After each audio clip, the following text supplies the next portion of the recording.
Turkey has begun the new week with the launch of a large-scale ground and aerial cross-border offensive against Kurdish militants in northern Iraq. Alongside artillery, T-129B helicopters, drones and F-16 fighters, Turkey's special forces and elite commando units were also deployed as part of the campaign that reportedly struck targets of the Kurdistan Workers' Party, or PKK, in northern Iraq's Medina, Zap and Aveshan regions.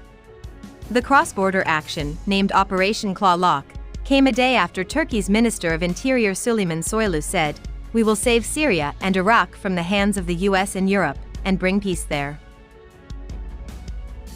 Farzad Ismail, member of the Scientific Committee of the Istanbul-based Academy of International Relations, the operation is related to increased missile strikes against the Turkish base in Zilikan in Nineveh, and the PKK's expansion in northern Iraq deep into Sinjar. It is also linked to recent political contact between Ankara and Erbil.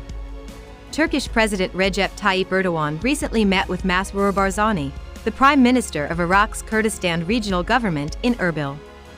Experts have noted that Sinjar is turning into an alternative headquarters for the PKK. The military operations began about a week after the visit of Barzani to Ankara, and it clearly indicated the existence of security coordination between Erbil and Ankara to launch the military operation, Ismail said. Ismail said the PKK began posing an increased existential threat to the political stability of the entire geography of northern Iraq, with repeated missile attacks on Erbil airport. The offensive was carried out in coordination with Turkey's friends and allies, the defense ministry stated. But, for Ismail, it is difficult to resolve the battle through airstrikes, unless the international conditions are created for a broad ground operation.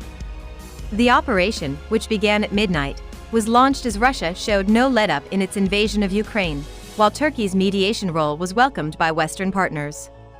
Both the US and the EU have already designated the PKK as a terror group. Tuna Aygun, an Iraq expert at Ankara-based think tank Orsum, said the latest operation took place as part of a previous offensive, but this time Turkey was targeting runaway elements of the PKK from the eastern and western parts of the region. The operation area had been a shelter for the PKK militants for some time. Especially since 2017, the PKK mostly concentrated its logistical and military strength in Iraq to hit targets in Turkey, he told Arab News. By establishing temporary military bases, Turkey aims at establishing its control on the transit routes of the militants according to the geographical characteristics of the territory, said Aygun. However, it is still unclear how long the military operation will endure and whether the movements of the PKK militants will be restricted. It will not be a one-day operation. But with the increased use of armed drones during such offensives, these moves do not depend any longer on the climactic conditions, Aygun said. He added that Turkey's latest operation has the support of Baghdad and Erbil because it is being seen as a way to stabilize a region where thousands of civilians were displaced in recent years due to the PKK's presence. Ahead of the upcoming elections next year, this operation is also likely to have domestic repercussions in Turkish politics in the eyes of nationalist voters, and used as a trump card against the opposition pro-Kurdish People's Democratic Party. Yerevan Said, research associate at the Arab Gulf Institute in Washington, said Turkey has been seeking to build a security zone inside the Kurdistan region for a number of years. The military operation appears to be deeper and more intense this year, he told Arab News. Its objectives are likely to include seizing control of strategic areas of Afshin, Matan, Kukuk, and Zab. The Turkish military has failed to control them in the past, he added. If successful, Ankara will be able to separate Kandil Mountains where PKK bases are located from the Rojava and Sinjar areas, restricting the PKK's movements. Ali Semen, an expert on Iraqi politics from Nisantasi University in Istanbul, said the offensive is part of a series of operations since 2019 to create a buffer zone between its border with northern Iraq and PKK-dominated areas.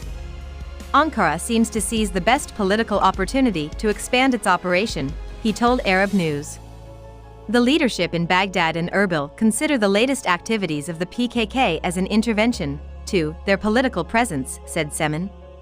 Unlike the past operations of Turkey that were criticized by Iraqi authorities as a violation of their territorial sovereignty, Turkey's current operation mostly have their backing, said the expert.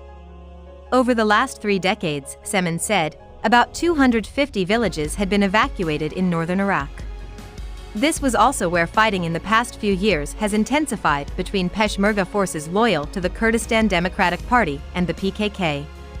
According to Noah Ringler, an expert from Georgetown University, the offensive has received military support from the Turkish-aligned KDP Peshmerga and comes amid ongoing challenges with government formations in Baghdad, where Turkish officials now believe they have broad support from political parties for the operation. The goals of the operation likely include new Turkish operations posts closer to the PKK's strategic strongholds near Kandil Mountains, which holds political significance in Turkey, as well as disruption of PKK operations and influence in the region, and the strengthening of Kurdish and Iraqi political actors aligned with Turkey, he told Arab News. Experts also note that the success of such operations will also influence local dynamics in Syria.